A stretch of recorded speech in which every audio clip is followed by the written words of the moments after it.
أبكي على شام الهوى بعيون مظلوم مناضل، وأذوب في ساحاتها بين المساجد والمنازل. رباه سلم أهلها واحمل مخارجه. We don't kill our people. Nobody kill, no government in the world kill its people unless it's led by a crazy person. Bismillah, alhamdulillah, wassalatu wassalamu ala rasulullah. Assalamu alaikum wa rahmatullahi wa barakatuh. The Syrian revolution started 1 year ago in March, in mid of March last year. Do we remember what was, or do you know what was the spark of the march? Anybody knows, brother and sister? Kids. Kids, exactly.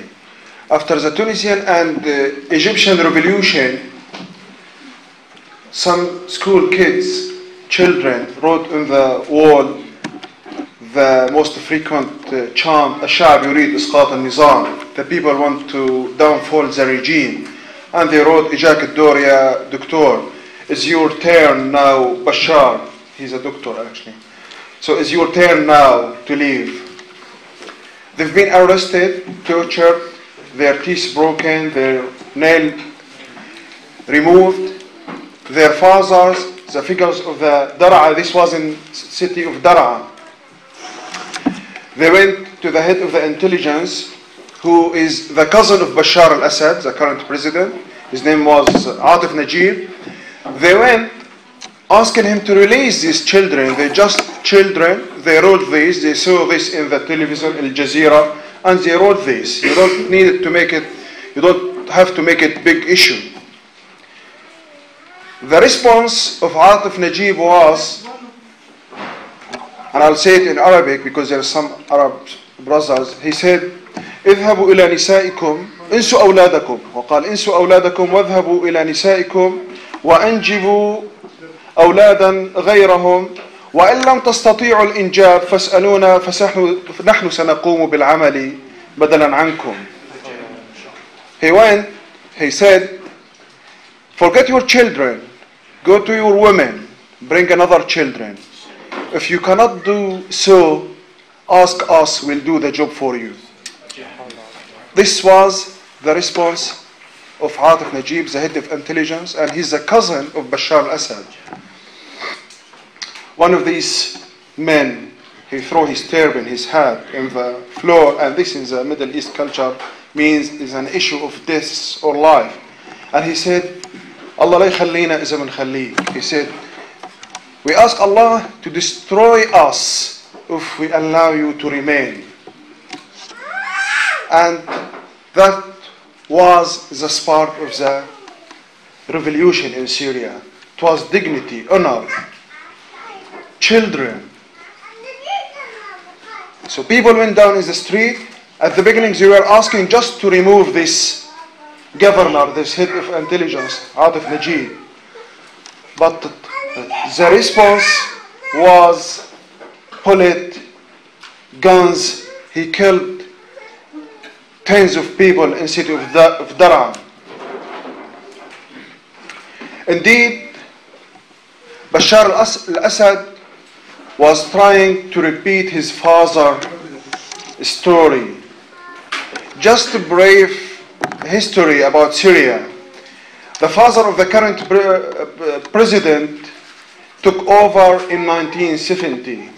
At that time, we know we've lost the war of 6 days in 1967. The Muslim Ummah, and mainly the people in that area, Jordan, Syria, were boiling. It was a big shock. How come we lose the second war? The first war was in 48, and the second war, we've lost it. And Hafiz Assad, the father of this one, he was a defense minister. So people really was dying for any solution. This man, he came to power after coup d'etat. He promised us he will liberate Palestine, which is very dear to our heart. and is a part of our deen. He said, he promised us he will liberate Palestine and he will unify the Ummah. One of the slogans of the Ba'ath Party, Wahda Hurriya Ishtirakiyya, unify the Ummah and implement social justice. Many people believed him and he won the public opinion. This issue very important to us, Palestine and unity and justice. But few years later, we've noticed that he's really fighting Islam. He's imposing non-Islamic values, forcing mixing, by example, at school, removing ulama from masajid, move them to the health department, or even make them jobless. Or if they are from the city of Dar'a, he moved them to their resort, which means hundreds of kilometers away. And that's why the first uprising was in 6 years after he took the power, in 76, in city of Hama, led by Sheikh Marwan Hadid, he's known in Syria. The response was of the father, Hafiz Assad. He sent the tank, destroyed the masjid, and he killed this man and his followers. A couple of years later, in 78, 79, another uprising led by Muslim Brotherhood against Hafiz Assad the father, and the response was even worse. Tanks, bombarding, massacred everywhere in Halab, Jisr al-Shughur, in Hama, the famous is Hama in 1982, where he killed about 40,000 people. He created really an atmosphere of fear, very frightening atmosphere. I'll give you some example of that atmosphere. I remember myself at that time, I heard in the city of Latakia and many cities, but myself I heard in Latakia on the seaside. In this land of Sham, where Brother Kamal has mentioned some ahadith, the blessed land, they were chanting, the followers, the supporter, the men of Hafiz Assad. They were chanting, Ya Allah hallak hallak, inzil ukhalli Hafiz Assad mahallak. They were saying, Oh Allah, your time is over now. You can't do anything. Now is the time of Hafiz Assad to rule. Astaghfirullah al-Azim. This being mentioned in the city. After this massacre, after this killing, 10,000 being killed. When I went to medical school in 86, my mother, whose I respect and I believe her, she loves Islam and she loves her Lord, but she loves her son. She told me many times, I made my school in Latakia indeed, where the city of the president, a lot of his supporters there. She kept telling me at that time, oh son, please, don't pray in the masjid, don't pray publicly. In your room, close your door and pray. That's something unbelievable. Any mother will be proud that her son, good Muslim, doing Islam, practicing Islam, not chasing girls or doing silly things. But really, in Syria, under this regime, the Assad regime, being good Muslim, it was like a criminal. You will be questioned. Why you pray? To who you belong? Do you believe in Hafiz Assad? By the way, we heard through this revolution that they're forcing people to say La ilaha illa Bashar. قاتلهم الله أن يؤفكون. At that time, Rifat al-Assad, the uncle of the current president, which basically the brother of the Hafiz Assad, he sent his men to the street of Damascus, removing the hijab, the headscarf from our sisters and mothers. This happening. This was taking place in Syria, in Bilad Ash-Sham. But all of this based on the fear created by this regime, the Assad regime, the Assad family regime.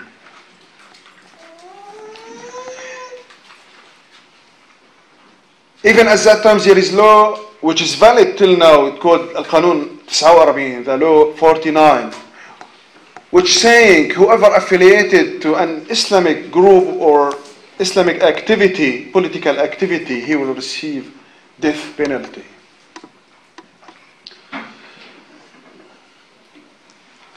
On this basis, he was able to do as he wished. And I'm sure many of you had experienced dealing with Syrian people that it was very difficult to talk about politics with Syrian people if you are in university or in job. People worry and scared to talk about politics because it's been implemented among the Syrian community. There is intelligence everywhere, and if you talk anything, you might be caught by the intelligence, and the cost is very high. It could be your job, and maybe you'll be lucky if just it costs your job. You could be imprisoned or even killed, or your family could be tortured. So based on this, in 2000, when this man, Hafiz Assad, passed away, la'natullahi alayh, نسأل الله أن يزيد له من العذاب. When he passed away, it was easy process to pass the power to his son, despite it was against the constitution. In Syria, you cannot be president unless you are more than 40. Mr. Bashar al-Assad, he was 36 at that time. Very easy. 5-minute in peace meeting, and the law is being changed. It's a joke. He came to power in 2000 because people really were desperate and scared and all what you like. Some people believed him. They said, well, he's young. He was here, by the way. He was in London and he was doing his specialty as an ophthalmologist. He's young, and he cannot be worse than his father. So let's give him a chance. Myself, like many people, I wasn't with this opinion. I felt a man who accept to take the power in this way, and his father, Hafiz Assad, must be very bad man. However, when he came, it was the plan done by any rulers, when they come to power, like Gaddafi or Mubarak, or he opened the door to discussion to the activists, indeed not to give them an opportunity to talk, just to expose them and know them. And then he arrests them. And this is what happened. There was what is being called by the media Damascus Spring, Rabi'a Dimashq. It took few months, and then he arrested all these people. However, the situation in Syria was very difficult, the same atmosphere. When Tunisian revolution, Egyptian revolution, and then the Libyan and Yemen, the question was, when the Syria, we know, is coming, but it was difficult to tell when and how.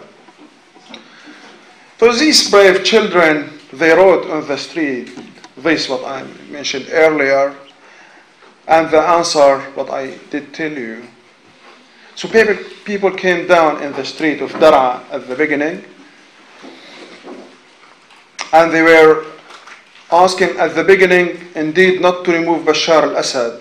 They were asking just to remove Atif Najib, his cousin, the head of the intelligence in the city. But the answer was very brutal. So this helped that people increase their demands. They said, we want to remove the regime. Just a few days later, maybe in 22 of March last year, Homs responded. People came in the street. Idlib, Deir ez-Zor. In our heart, we always hate this regime. We've never liked this regime. We know they're lying. All things they're saying, we're going to liberate Palestine, we're supporting the resistance, and all these, lies. We know this a political tool to establish and empower themselves. Just a lie. Over the 40 years, the most secured border of Israel is a border with Syria. It was well protected by Assad regime, but he kept bombarding us through songs and media and speech. Oh, we're creating the army to liberate Palestine. And indeed, Palestine is very dear to us. But indeed, he was using Palestine to strengthen himself, to allow to the they can arrest anybody to Syria, and straight away, oh, you're dealing with Israel, send him to prison, kill him. So the question when and how, nobody knows, but it started in Dar'a, and all the people came out when they went down in the street, and they were chanting to overthrow this regime, to downfall this regime.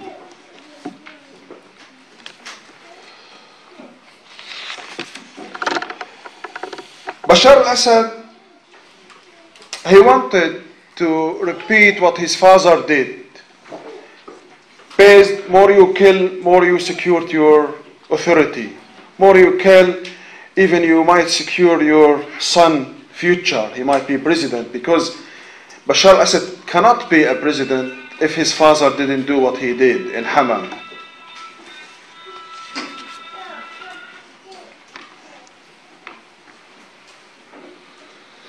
But people were very keen, and we still very, very keen to remove this regime, despite the support he's having from the West.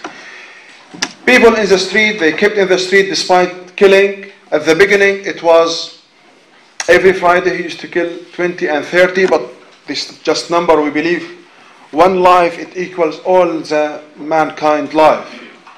So every Friday he used to kill 20, 30. This didn't stop people. He increased till 100, and then it becomes every day 100, under the vision and the support of the West, including America actually, and the veto, the Russian veto is American veto, but maybe we talk about this in the Q&A.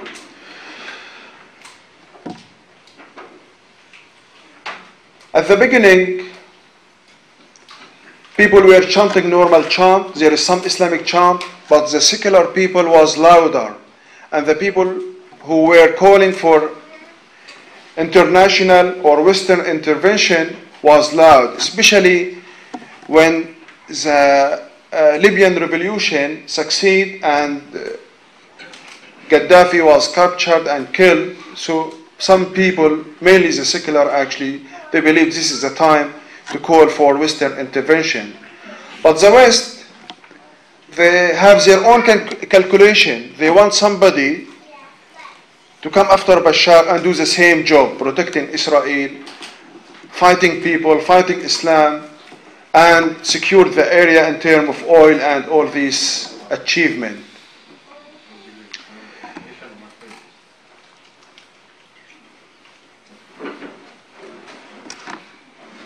But after we've seen what's happening in the West and the support given to Bashar al-Assad, this voice become lower. And the voice, as many of us saw in the YouTube or in the TV, people start realizing haqqan wa sidqan, really and truly, we don't have any other but Allah subhanahu wa ta'ala. That's why we start hearing, Ya Allah, malna ghayrak, Ya Allah, oh Allah, we don't have any other but you, O Allah. And the chant which began in Idlib, Labbaik, Labbaik, Labbaik Ya Allah. I respond to you, O Allah.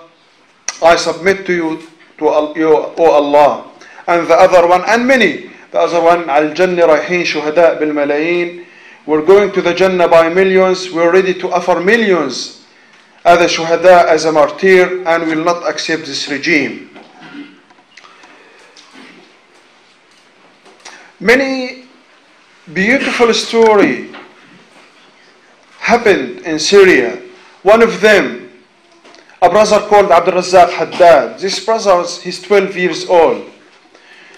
I've been told by a doctor who treated him, this young boy, he used to play football in front of the masjid, even at the time of prayer actually. But when the revolution started, he used to lead the chant, despite many adult people told him, Abdul Razzaq, you're very young for this, let the adult do this. And he never accepted. Till a day he was injured by bullet by the Assad forces.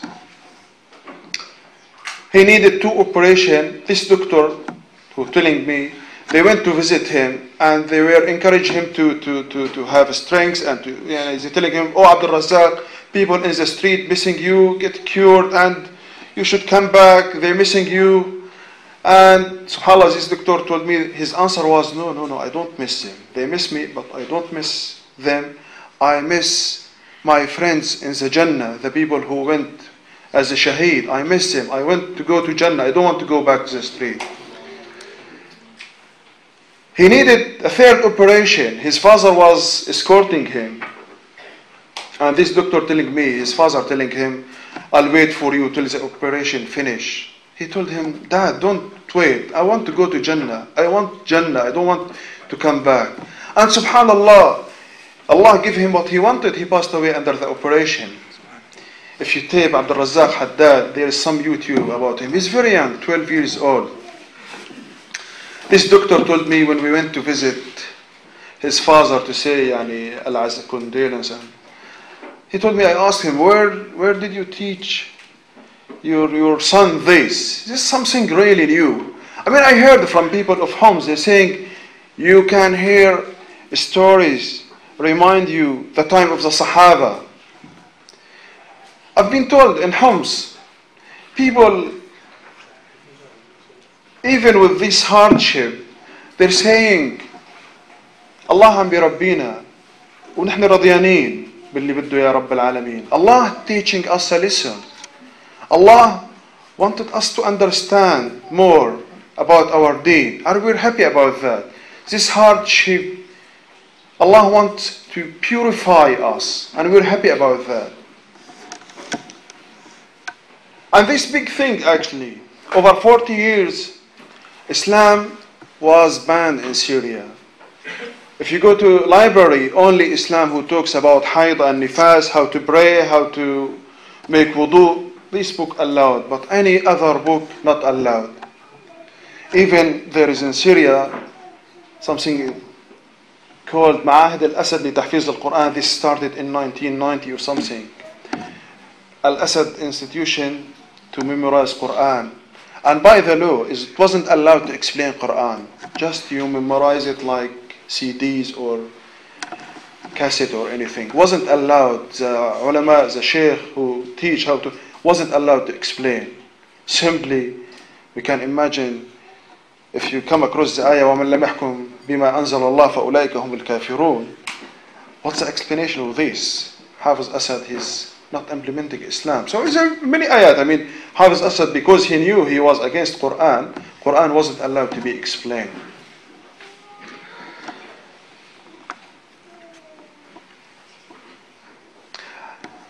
Many chant, many beautiful chant.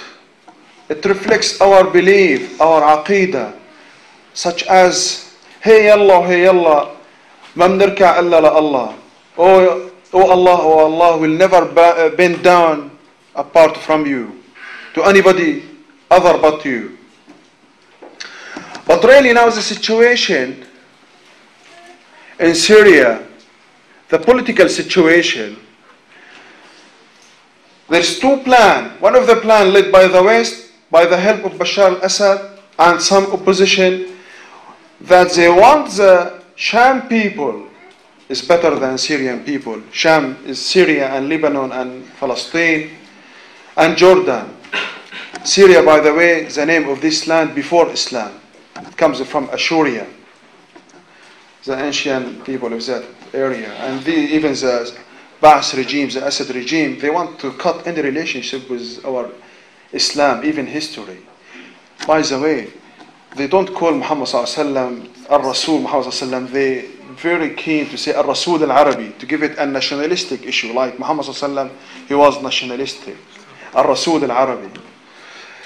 So the people of Sham, there is 2 plans for the people of Sham. One of them to make us bend to somebody similar to Bashar. If it's not Bashar, somebody who can do the job of the Bashar al-Assad. And tomorrow we're having the 2nd conference of Friends of Syria in Istanbul. Tomorrow or the day after. I think tomorrow indeed. Yes, tomorrow. and America will be there. And I've just read now while we're doing the prayer that America themselves, they arrested a ship who carrying weapons to the revolution. They want Bashar al-Assad regime, not necessarily himself. It could be like Egypt. If Hosni Mubarak goes, that's fine, as long as you have Tantawi and you have the other officers and military council who can do the job. And as Kamal he mentioned, I think the first declaration of this Tantawi military council, he said we'll respect the treaty with Israel, despite this treaty is unjust and it doesn't go with the people willing at all. I mean, we don't accept a treaty with people who's killing our brother and sister in Gaza and in Palestine. So this one with a plan, and there is a plan of the people who comes under the topic لن نركع إلا الله, will never bend down to anybody but Allah subhanahu wa ta'ala, to anyone but Allah subhanahu wa ta'ala, under the chant لبيك لبيك لبيك يا Allah.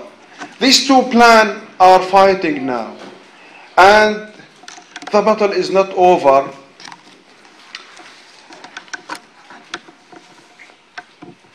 The first plan, the Western plan, is very rich. They have media, they have a lot of means and tools, they have media, they have their men, they have weapons, they have everything. They have the veto, they have the UN, but the people of the Sham, we have just but Allah subhanahu wa ta'ala, and it's enough for us, as Muhammad sallallahu alaihi wasallam told us, and as the Quran, Hasbunallahu wa ni'mal wakeel. And Allah subhanahu wa ta'ala told Muhammad sallallahu alaihi wasallam, Hasbukallahu wa man ittaba'aka min al-mu'mineen. Allah is enough for you, and is enough for your followers. Allah is enough. And this is the meaning of Hasbunallahu wa ni'mal wakeel. This is the situation in Syria. These two plans, whether the Assad regime carry on with Bashar or without Bashar, and very likely I think without Bashar, but the same regime, or the people of Sham plan. We ask Allah subhanahu wa ta'ala that this is the time, the hadith mentioned by Brother Kamal, this is the right time for it, and Sham will be the start and the beginning of implementing Islam again through the second Khilafah, as Muhammad sallallahu alaihi wasallam mentioned in the hadith narrated by Ahmad ibn Hanbal in the long hadith, when he said, ثم تكون ملكا جبريا فيرفعها الله إذا شاء فيرفعها ثم تكون خلافة على منهاج النبوة. While Muhammad sallallahu alaihi wasallam telling us about the history of the coming Muslims days, Khilafah Rashida, then Mulkan Adudan, inherited Khilafah. Then he said Mulkan Jabriyan, a dictatorship, which we're facing it since maybe the Second World War, dictatorship and everywhere, in Pakistan, in Syria, in Egypt, Gaddafi, Assad, Boumediene, and all of these, Musharraf, and then Muhammad sallallahu alaihi wasallam, he said, ثم تكون خلافة على منهاج النبوة. He said, after the dictatorship will be a khilafah just in the Prophet mythology. We ask Allah to make it this time, and may Allah ask, we ask to make us from the men who bring this khilafah, and I'll leave the rest for the Q&A. Jazakum Allah khair.